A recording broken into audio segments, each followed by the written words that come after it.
it's WreckingBelle, and we are back in The Sims 4 working on 34 Elm Street today. So I'm starting to do the layout of the attic up here and redoing the second story landing eventually here.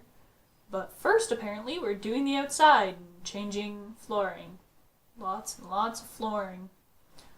Yes, so originally there was only going to be 3 parts of this, but I learned after I had actually finished building the entire thing and had decided to put out the 3 parts that I had, that the Sims 4 and EA came out with more Christmas stuff, so there's actually going to be a 4th part of this that's just basically detailing and making every room look like it's Christmas 24/7. So yeah, that'll be neat. It means there's a 4th part. And I already know what day that's going to be on. So I think, as it stands right now, just let me pull up the page and check. So the next 2 videos after this one on day 8 are going to be on day 11 and day 14. So you can look forward to that if you like these. Now we're changing the upstairs landing because I wasn't happy with how it looked, and I wasn't happy with having bathrooms right there and there. It felt too symmetrical to me. This is the same, so I decided to build a bit of a different landing. I wasn't really sure what was going on with that weird glitch there for a second. So yeah, we're just gonna try putting this in and throw stuff at the wall, see what sticks. I did like this layout for the upper floor. I wasn't a big fan of the fact that that white bar was around the edge there, but you kind of need it for the balcony outside to make it look good. So it stays, unfortunately, one of those many glitches that we have with this game. Putting pillars in to make it look like the upper floor is supported properly. And you'll see me put these walls in, but that's only so I can put the things on the top in, because that way it looks a lot better. And now we're doing the floor plan of the 2nd floor. There are a bunch of bedrooms up here, and actually one of them is a playroom that could be converted into another bedroom. So that's really cool. I'm quite fond of that. And up in the attic, there's actually a lot of extra rooms, so you could entirely turn that into more bedrooms if you wanted to. Now I'm trying to figure out where I'm going to put the stairs, and actually, this isn't even completely the final layout. It changes a little bit in that last part, not by much, but a little bit, because I needed more space to fit in things like Christmas trees and stuff. But yeah, we get there. We do. So we're putting on railings and figuring out where bathrooms are going and what room's going to be what room. But we're getting into some of the more fun stuff, and I think we're going to get into decorating in just a little bit here. But it really depends on what happened, because doors, lots of doors, all the doors. So I did use a lot of the what was Windenburg? Get-together stuff in this playthrough. That's what all the banisters and a lot of the wallpapers are.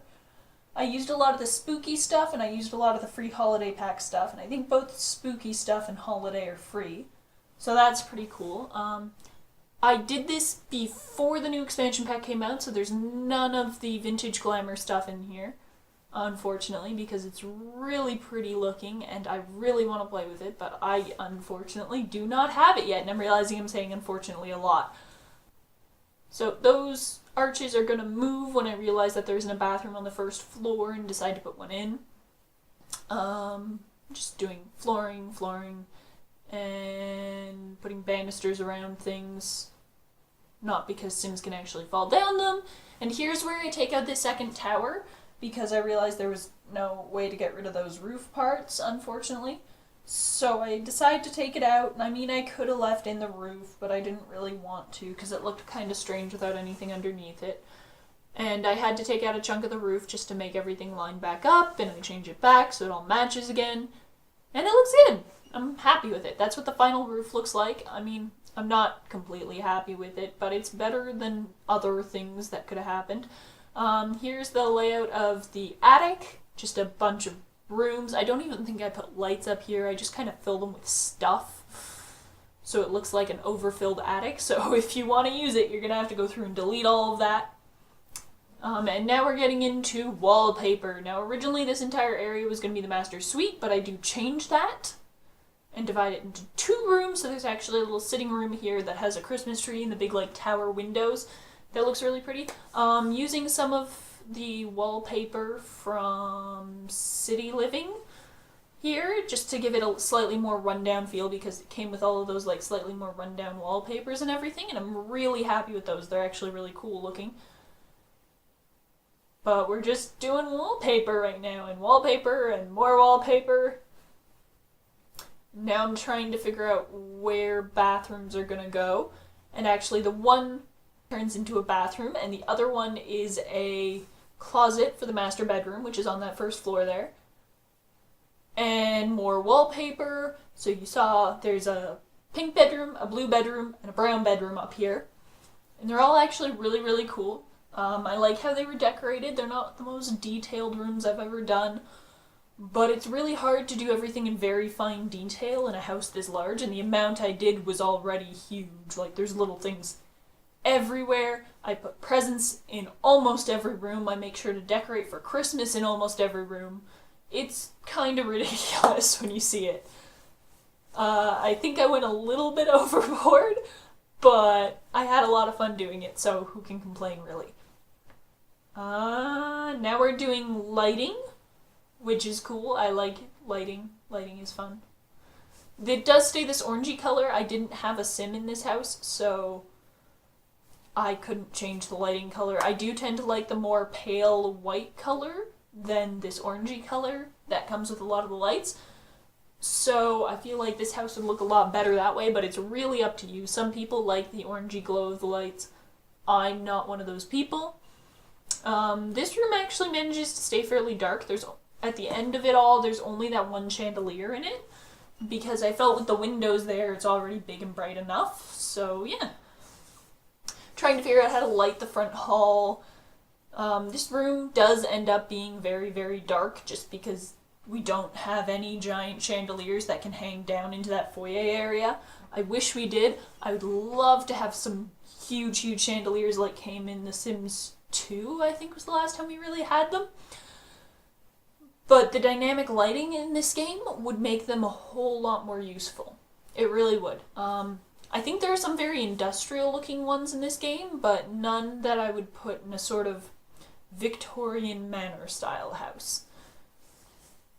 So now we are switching over to the next chunk that I recorded. That's what that little pause menu was, and we are into furnishing finally.